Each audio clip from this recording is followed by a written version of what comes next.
Hello guys, तर आज आपण प्रधानमंत्री मातृवंदना योजना काय आहे, त्याचे वैशिष्ट्ये काय आहे, पात्रता, अर्ज करण्यासाठी काय डॉक्युमेंट्स लागतात आणि कोण कोण या योजनेचा लाभ घेऊ शकतो, या सगळ्या प्रश्नांची उत्तरे या व्हिडिओमध्ये बघणार आहे. तर व्हिडिओ शेवटपर्यंत नक्की बघा. तर सगळ्यात आधी ही योजना कोणाला लागू होते? ही योजना 18 वर्षापासून ते 55 वर्षा वयापर्यंतच्या सगळ्या गर्भवती महिलांना लागू आहे. त्यानंतर ही योजना तुमचे पहिले अपत्य मुलगा किंवा मुलगी असो तरी तुम्हाला या योजनेचा लाभ मिळणार आहे. त्यानंतर तुमचे दुसरे अपत्य मुलगी असेल तरच तुम्हाला या योजनेचा लाभ मिळणार आहे. योजनेचा लाभ घेण्यासाठी कुठे अर्ज करावा लागतो? तर या योजनेचा लाभ घेण्यासाठी तुम्ही तुमच्या जवळच्या अंगणवाडी केंद्रात जाऊन अंगणवाडी सेविकेकडे तुमचे गर्भधारणेची नोंद असावी लागते. ही गर्भधारणेची नोंद तुम्ही तुमच्या प्रेग्नन्सी राहिल्याच्या 3ऱ्या किंवा 5व्या महिन्याच्या आतपर्यंत करू शकता.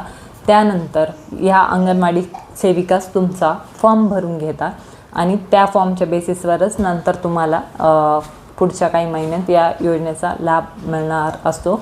या योजनेचा लाभ घेण्यासाठी डॉक्युमेंट्स कुठले लागतात? तर सगळ्यात आधी त्या गर्भवती मातेचे आधार कार्ड, ई-श्रम कार्ड आणि लसीकरण कार्ड आणि सोबतच बँक पासबुक, हे 4 डॉक्युमेंट्स यासाठी लागतात. या योजनेचा लाभ किती रुपयांपर्यंत मिळतो?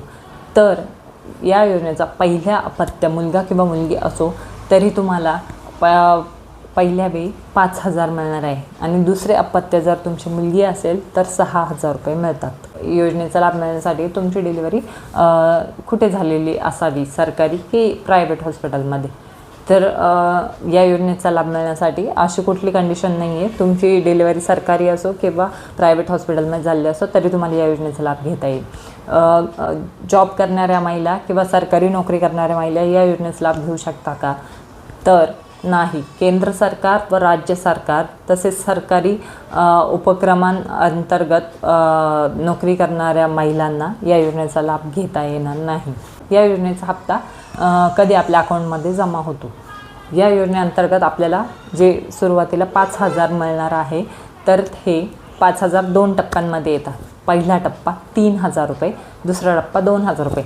तर हे पहिले 3,000 रुपयाचा टप्पा तुम्हाला डिलिव्हरीच्या आधी जमा होतो. दुसरा टप्पा जो आहे 2,000 रुपयांचा, हा टप्पा तुमच्या डिलिव्हरीनंतर भेटतो जेव्हा तुमचे बाळ 3.5 महिन्याचे त्याचे डोस पूर्ण होतात. या 3.5 महिन्याच्या कालावधीच्या अंतर्गत तुमचा 2,000 रुपयांचा हा हप्ता तुमच्या अकाउंटला जमा होऊन जातो. अशा पद्धतीने हे एकूण 5,000 रुपये तुमच्या अकाउंटमध्ये जमा होतात. तर अशा पद्धतीने मी तुम्हाला या योजनेची पूर्ण माहिती सविस्तरपणे दिली आहे. तुमचे जे काही डाऊट्स असेल ते तुम्ही कमेंट्स बॉक्समध्ये नक्की विचारा आणि व्हिडिओ कसा वाटला हेही कमेंट करून नक्की सांगा.